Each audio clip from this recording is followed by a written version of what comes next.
5 marques de sacs, souvent connues parce qu'il y a énormément de monogrammes, énormément de logos, parfois même caractérisés de vulgaires. Et pourtant, il n'y a pas que ça, il y a également d'autres articles au sein même de ces maisons que je trouve personnellement élégants et exceptionnels, alors nous allons les voir. Si tu ne me connais pas, je m'appelle Carmel, ici j'aborde différents aspects de l'élégance et si tout cela t'intéresse, abonne-toi. Louis Vuitton, qui ne vous étonnera absolument pas sur cette liste, l'assimile souvent à ce damier, à ce logo très imposant et pourtant, Louis Vuitton, c'est également le sac Capucine que je trouve personnellement très joli et surtout très élégant. Ils se démarquent par leur cuir, par leur simplicité et je pense que parfois, c'est la simplicité qui détermine l'élégance d'un sac. Je vous ferai une vidéo sur les sacs originaux et élégants qu'il y a parce qu'il y en a énormément.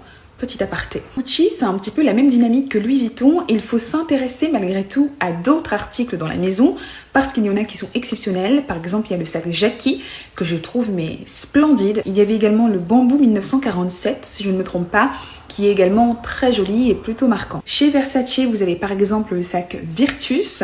Je le trouve plutôt joli, je pourrais parfaitement le porter. Chez Fendi, qui est également très connu pour ses logos, il y a le Picaboo qui est magnifique dans une couleur un petit peu caramel, chocolat, café.